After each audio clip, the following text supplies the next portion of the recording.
Hello friends, informative facts and figures में आप सभी का स्वागत है। दुनिया के सभी जानवरों में से पक्षी सबसे आकर्षक प्राणियों में से एक है।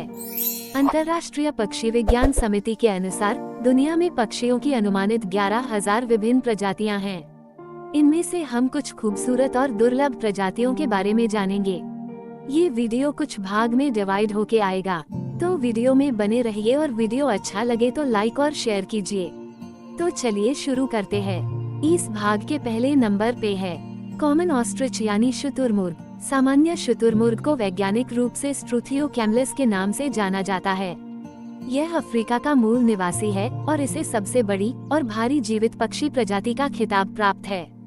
वयस्क नर 9 फीट से अधिक लंबे हो सकते हैं। शुतुरमुर्ग के पास विशिष्ट काले और सफेद पंख होते हैं और उनके पंख उड़ान के बजाय संतुलन के लिए अनुकूलित होते हैं। शुतुरमुर्ग अपनी अविश्वसनीय दौड़ने की गति के लिए जाने जाते हैं। वे जमीन पर सबसे तेज पक्षी हैं, जो 45 मील प्रति घंटे तक की गति तक पहुंचने में सक्षम हैं। नंबर 2 पे है कैसोवरी। कैसोवरी की 3 प्रजातियां हैं, दक्षिणी कैसोवरी, ड्वार्फ कैसोवरी और उत्तरी कैसोवरी। कैसोवरीज न्यू गिनी, आसपास के द्वीपों और उत्तरी ऑस्ट्रेलिया के उष्णकटिबंधीय जंगलों के मूल निवासी हैं। कैसोवरीज बड़े उड़ान रहित पक्षी हैं। दक्षिणी कैसोवरी दुनिया का तीसरा सबसे भारी पक्षी है। उनके पास नीले और काले रंग के पंख, चमकीले रंग की गर्दन और सिर, और उनके सिर के ऊपर एक कास्क होते हैं। नंबर 3 पे है मंदारिन डक। मंदारिन बत्तख को वैज्ञानिक रूप से एक्स गैलेरिकुलाटा के नाम से जाना जाता है। नर मंदारिन बत्तख अपने जीवंत और विस्तृत पंखों के लिए जाने जाते हैं। उनके पास आकर्षक रंग हैं, जिनमें इंद्रधनुषी नीला, हरा और नारंगी शामिल हैं। मादाएं हालांकि अधिक सूक्ष्म रंग की होती हैं और देखने में बहुत ही खूबसूरत होते हैं। मंदारिन बत्तखें पूर्वी साइबेरिया, जापान और चीन में प्रजनन करती हैं और जापान और दक्षिणी चीन में सर्दियों में प्रजनन करती हैं। प्रजनन के मौसम के दौरान नर मादाओं को आकर्षित करने के लिए अपने रंगीन पंखों का प्रदर्शन करते हैं। नंबर 4 पे है पार्ट्रिज यानी तीतर। तीतर फासियानिडे परिवार से संबंधित हैं और दुनिया भर में इसकी विभिन्न प्रजातियां हैं। तीतर घास के मैदानों, जंगलों और खुले क्षेत्रों सहित कई प्रकार के आवासों में पाए जाते हैं। वे विभिन्न वातावरणों के लिए अच्छी तरह से अनुकूलित होते हैं। तीतरों में आमतौर पर छोटे पंख और पूंछ के साथ एक मोटा, गोल शरीर होता है। उनके पंखों पर अक्सर जटिल पैटर्न और रंग होते हैं, जो उनके प्राकृतिक आवास में छलावरण प्रदान करते हैं। लिस्ट में नंबर 5 पे है गोल्डन फेजेंट। गोल्डन तीतर चीन के पहाड़ी इलाकों के जंगलों का मूल निवासी एक रंगीन पक्षी है।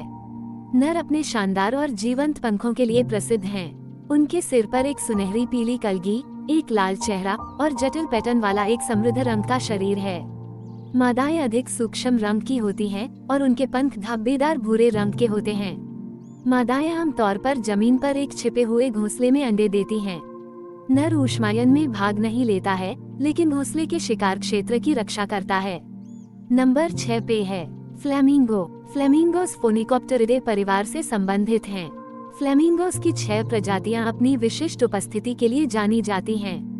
फ्लेमिंगोस विभिन्न आवासों में पाए जाते हैं, जिनमें नमक के मैदान, लेगून, झीलें और तटीय क्षेत्र शामिल हैं। वे अक्सर गर्म, उष्णकटिबंधीय और उपोष्णकटिबंधीय क्षेत्रों से जुड़े होते हैं। फ्लेमिंगोस अपने जीवंत गुलाबी रंग के लिए जाने जाते हैं, जो उनके द्वारा खाए जाने वाले भोजन में पिगमेंट से आता है, विशेष रूप से कैरोटीनॉइड युक्त शैवाल और क्रस्टेशियंस। उनके लंबे, पतले पैर और जाल वाले पैर होते हैं, जो उथले पानी में तैरने के लिए अनुकूलित होते हैं।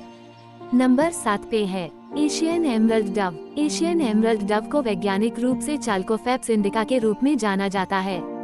ये प्रजाति भारत, श्रीलंका, दक्षिण पूर्व एशिया और इंडोनेशिया के कुछ हिस्सों सहित दक्षिण और दक्षिण पूर्व एशिया में व्यापक रूप से पाई जाती है।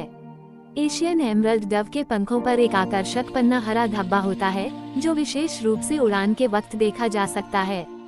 नर और मादा दिखने में थोड़े भिन्न होते हैं। नर में आमतौर पर चमकीले और अधिक जीवंत पंख होते हैं। एशियाई एमरल्ड डव आमतौर पर पेड़ों पर कमजोर घोंसले बनाते हैं और मादा आमतौर पर 1 या 2 अंडे देती है। माता पिता दोनों चूजों के ऊष्मायन और पालन पोषण में शामिल होते हैं। नंबर 8 पे है लिटिल बस्टर्ड। लिटिल बस्टर्ड को वैज्ञानिक रूप से टेट्राक्स के नाम से जाना जाता है। ये प्रजाति पूरे यूरोप, एशिया और उत्तरी अफ्रीका में घास के मैदानों और कृषि क्षेत्रों में पाई जाती है। नर लिटिल बस्टर्ड में विशिष्ट काले और सफेद पंख, एक सफेद गर्दन की अंगूठी और एक अनोखी मूंछें होती हैं।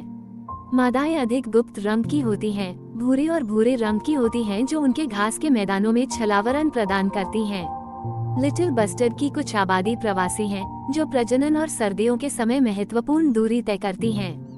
नंबर 9 पे है एशियन एमरल्ड कोयल। एशियन एमरल्ड कोयल को वैज्ञानिक रूप से क्राइसोकोक्सिक्स मैक्युलेट्स के नाम से जाना जाता है। ये प्रजाति भारत, दक्षिण पूर्व एशिया और चीन के कुछ हिस्सों सहित एशिया के विभिन्न हिस्सों में पाई जाती है।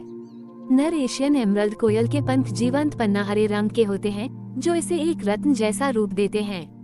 दूसरी ओर मादाएं भूरे हरे रंग के साथ अधिक दबी हुई होती हैं।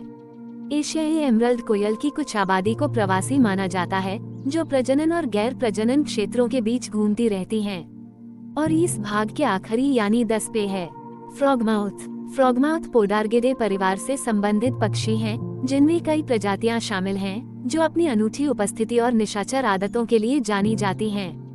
फ्रॉगमाउथ एशिया, ऑस्ट्रेलिया और अफ्रीका के कुछ हिस्सों के उष्णकटिबंधीय और उपोष्णकटिबंधीय क्षेत्रों में पाए जाते हैं। फ्रॉगमाउथ मुख्य रूप से निशाचर पक्षी हैं, जिसका अर्थ है कि वे रात के दौरान सबसे अधिक सक्रिय होते हैं। यह अनुकूलन उन्हें दिन के शिकारियों से बचने और अपने शिकार का शिकार करने में मदद करता है, जिसमें कीड़े और अन्य छोटे जानवर शामिल होते हैं। फ्रॉगमाउथ नाम उनके चौड़े और मेढक जैसे गैप से लिया गया है, जो उड़ान के दौरान कीड़ों को पकड़ने में सहायता करता है। तो फ्रेंड्स, अगर यह भाग आपको अच्छा लगा हो तो अगला भाग देखने के लिए चैनल को सब्सक्राइब करके बेल आइकॉन को दबा के रखिए, ताकि आपको सबसे पहले नोटिफिकेशन मिले। तो चलिए मिलते हैं अगले भाग में। धन्यवाद।